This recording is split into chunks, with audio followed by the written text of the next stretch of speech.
Good morning, beloved community. How you doing? Good, great, yeah, woo, okay. Take a deep breath in and let it go.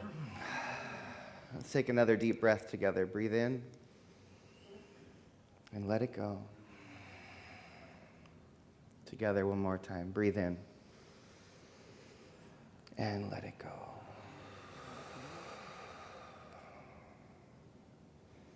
I appreciate the words of the chant this month about the emptying to receive. That 3 breaths we do every Sunday together. For me, that first breath is really about emptying myself, inviting each one of us to empty ourselves. And then for me, the second breath is about tuning in to the infinite, to that thing that wants to speak, or for you, that thing that wants to listen. And then the third breath is to be open and receptive.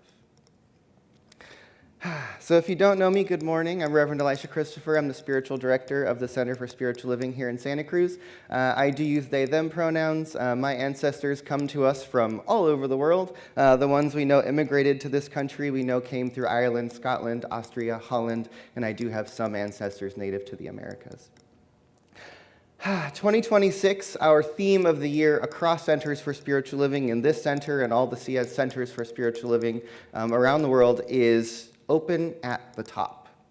And it comes from this idea from the founder of this philosophy, Ernest Holmes, who said, here's the philosophy, here's the ideas, and the science of mind was the philosophy that he synthesized. And he brought it to us as a synthesis of the world's traditions, of the best thoughts from all of the religions and philosophies of the world. And one of the things that he said is if you look to the core teachings of all the spiritualities of the world, there are pearls of wisdom or pearls of truth that show up everywhere.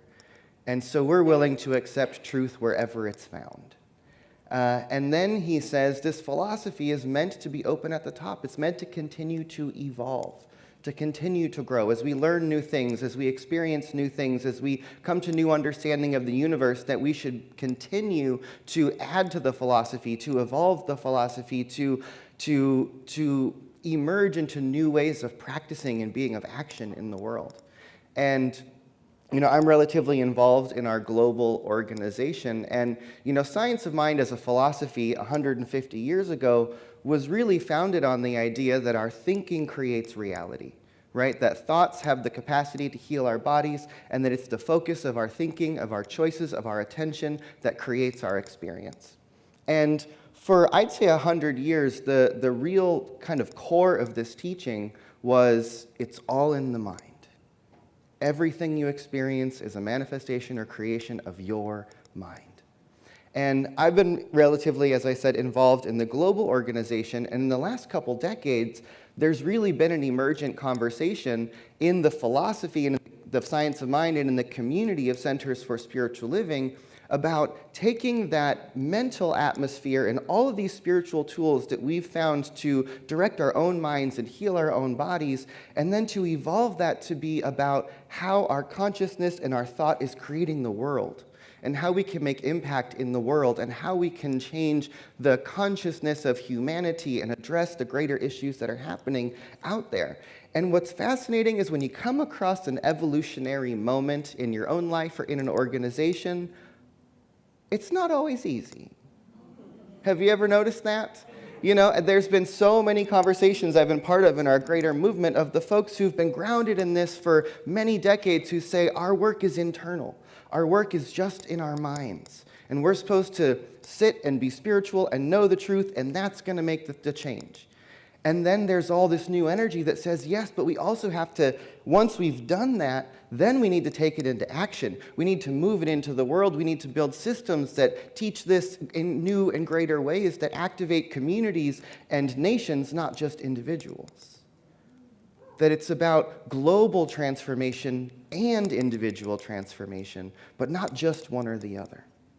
And our theme this year is going to be open at the top, and there's going to be this continual invitation for all of us to look at what our growing edge is. Where's the edge of your personal evolution? the edge of your thinking of what you believe is possible, of what we believe is possible as a community or as individuals for ourselves and for our nation. And I've had this thought this week. I've been contemplating for probably a couple years, and Gitanjali and I have been talking about this, about wanting to reimagine what it is we're creating here on a Sunday morning, whether it be the flow or what happens or how we do it. And I'd say over the 5 years that I've been the minister here, we've changed some things. If you've been around a while, what we do on Sunday is very different than it used to be. But in some ways, we've only moved a thing here. We've added a thing there. We've maybe changed some language. But we've just kind of tweaked what always was. And I had a realization this week that even for me, as I've been trying to imagine what could a Sunday look like that's different, my thinking has been completely trapped in the box of what a Sunday morning church service looks like. Even though we say this isn't a church, it's a spiritual community, it sure looks a lot like church. Right? It looks like a church, it smells like a church, but it's not a church. And I realized that how funny it is that I've been dreaming of what could a brand new flow of service look like, but I had to get out of my own way, right? Do you have any area of your life where you're like, I want to reimagine this thing, but I keep reimagining this area of my life within the one box of how I think it's supposed to look? And I just keep rearranging pieces. I might shift partners. I might change a job. I might do that, but you're just doing the same thing, just rearranging it. And I was in a mastermind group this week, and I said, the thing I'm looking for is to stop looking around inside the box and say, how do I rearrange this and make it different? But to actually allow my mind to step out of it completely and look at it from a different perspective. Well, I'll tell you, within the last few days, my mind is like sparking with ideas. Uh-oh. So be on the lookout for some change, because it's coming. I think this year of being open at the top is going to be an experiment for all of us in what it looks like to break out of our paradigms, to shift our constructs of what we think we're capable of, whether it be individually or collectively. We have this class coming up called Prosperity Plus. And Prosperity Plus is going to be an invitation for anyone who decides to take this class to look at the field of your life through the lens of abundance, through the lens of prosperity. But we're not just going to be talking about money and abundance and the flow of circulation as we relate to it that way. We're going to look at the whole field of life. What does it look like to have abundance in relationships?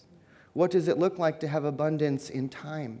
What does it look like to be prosperous in your community? What does it look like to look at your health through the lens of abundance, right? To see that we can find this thing absolutely everywhere. And the invitation is in the class is going to be to take the lid off of what you think is possible in each of these areas of your life and engage in a spiritual experiment of what happens when we open up to possibility.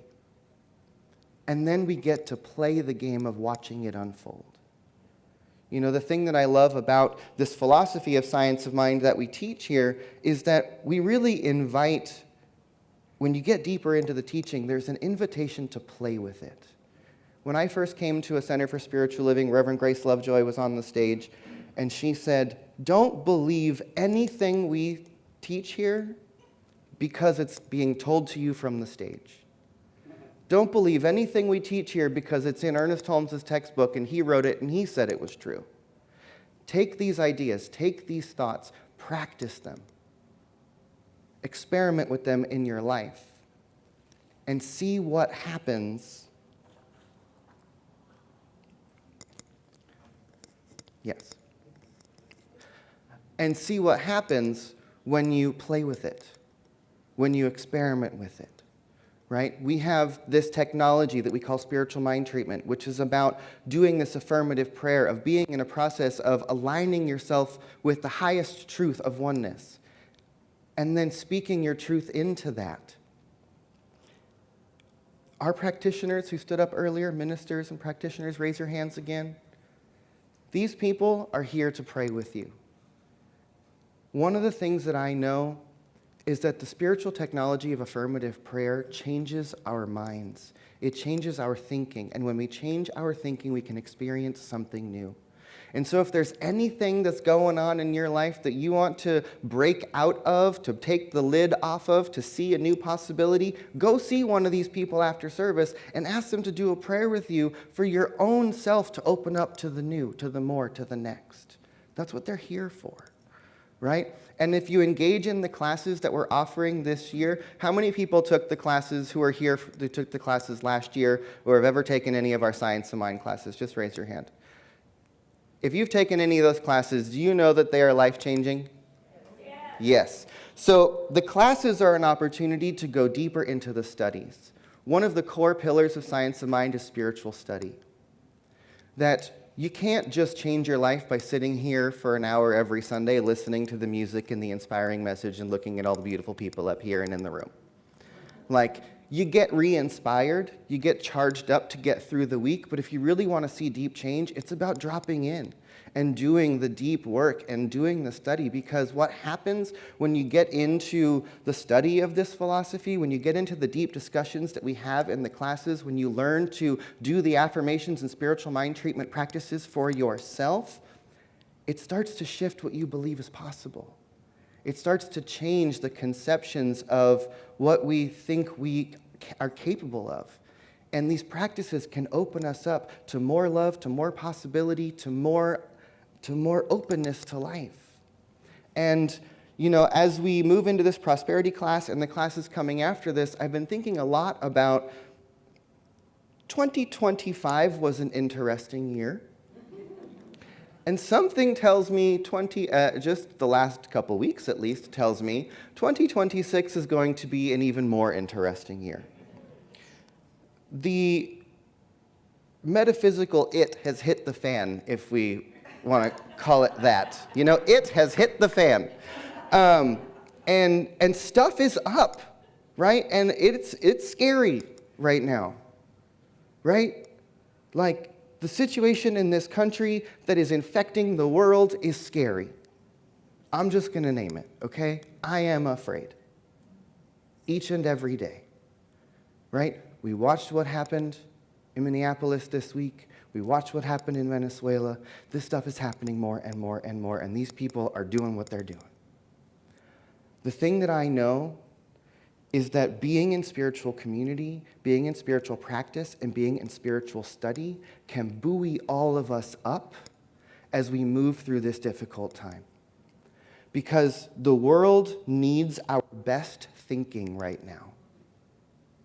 Our nation needs our best thinking right now. Our community, each other, needs us in our best state of mind. And the fear-mongering and the war and the terrorizing that's happening in this country, the methodology is to hijack our brains and to get us into fear mode so that we can't think outside of the situation that we are in. If we're going to remain open at the top, if we're going to change the situation, if any of us is going to come up with an idea of how to do anything differently to change the situation out there, it has to come from the highest place of our consciousness. And so there's an invitation here to drop deeper into spiritual study and deeper into community so that we can hold each other up and pray into a new way of being. And as we study spiritual principles, we can practice them in the midst of a world that's throwing all sorts of exams and quizzes and tests at us. Right? Because we may not be able to change the greater circumstances that are happening, any one of us, but we sure as heavens can change the way it affects us and each other and the way it happens in our community. Right? And so I want to invite us ever deeper into an expansion of what we believe is possible. To stay so deeply spiritually grounded that we remain open at the top. But if we're not grounded, then it puts a lid on what we think is possible. If we're not in spirit, in spiritu, inspired, if we're not in spirit, we cannot be inspired to show up in the way that the world needs us right now.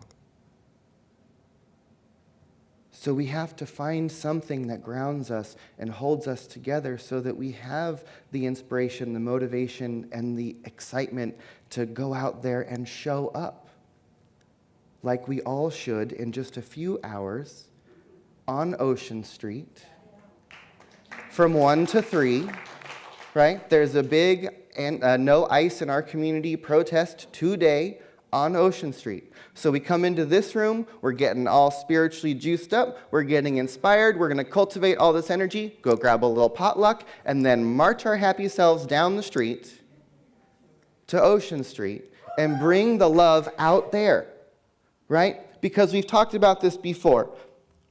Ice is something that is frozen.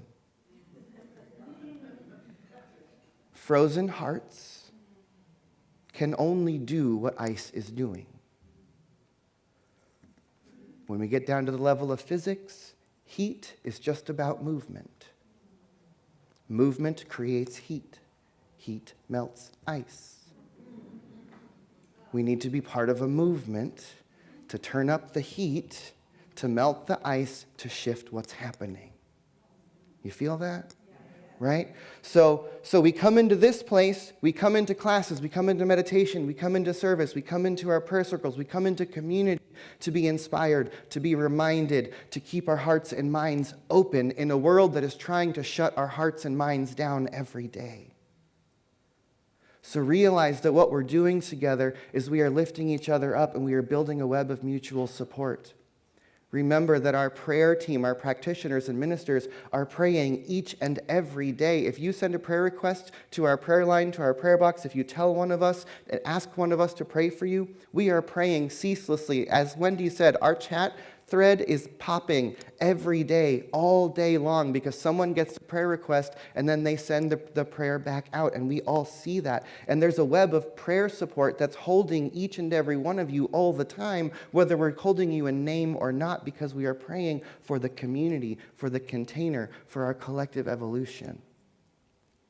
So by claiming and being part of what we are doing here, you are also being sourced to show up. There's an invisible web of prayer that's holding all of us together. So take a deep breath. And maybe just take a moment to yourself. And think about what this idea, open at the top, might mean for you. Think about what you're dealing with in your own life. Where have you placed a roof or a limit on what you think is possible? Whether it be for the kind of health you can experience, how much money you can make, the kind of relationship you can have. Whether you're not, you believe that our country can turn itself around. Whether you believe that love is stronger than hate. But just notice where there might be a limit on what you think is possible for you or for all of us.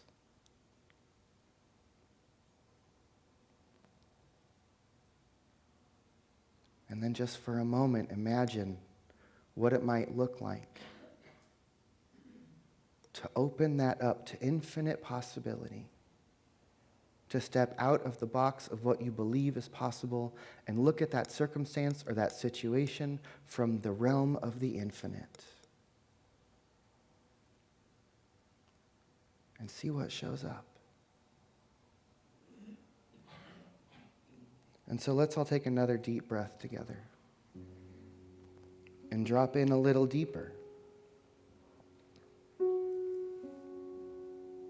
Knowing that right now each one of us might have something in mind that we're ready and willing to take the lid off of, to step out of the box and open up to a greater possibility. And so first I want to speak into this awareness right here and right now that there is only one of us here. That one is the infinite, that one is love, that one is a living, breathing presence that is driving all of evolution and animating every living thing. For as we say here, our core teaching is oneness. All of life is sacred. Every human life, all of existence, all of nature is sacred. And so let's breathe a little bit deeper into this moment, as each one of us is reminded that the who that we are, the that which is breathing our bodies and beating our hearts and hearing these words and speaking them right now, is one energy, is one life force. That the same power that has driven all of evolution and spirals to galaxies and grows to trees and shines the sun is the very same power that lives in each one of us. And so let us call upon that power today to rise up in us, to show up in our minds, in our life, in our actions, in our choices, as the way that we stand up, as the way that we support each other. Let us breathe into the awareness that as we lift our eyes up to the highest possibility, that we open our minds to dream, we open our minds to a vision of what's possible, we open our minds to think outside of the constraints of fear and limitation and become permissionaries. We become those who give others permission to believe in something greater than what's right in front of them at any given moment. So let each one of us open up a little bit more in this moment and realize that each one of us has the possible within us, that each one of us has the ability to rise up and see into the infinite and to bring new ideas into form. To take all that is happening in our world and in our lives, to take everything that is coming at us and take it as an invitation for inspiration, and let that inspiration wake us up. Because our nation and our world and our community needs us to be able to see above what is and to call forth what could be.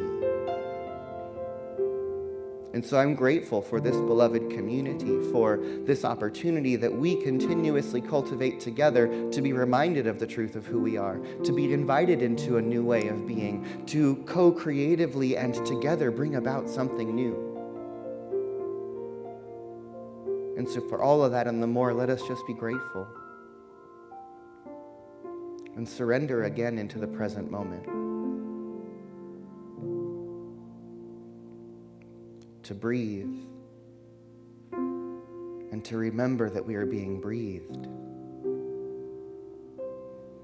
That something greater than we are is ready to move through us, to act through us, to speak through us. And that when we get out of the way, when we let go, when we surrender to what is, we open up the door into the infinite. And so let us surrender to this very moment, to letting go and releasing of all preconceived notions of what we think is possible, of who we can be and what we can achieve, and let it all go. And be open. Open to what could be, what wants to be. And so from this place of openness, we just anchor all of this in truth by saying, and so it is.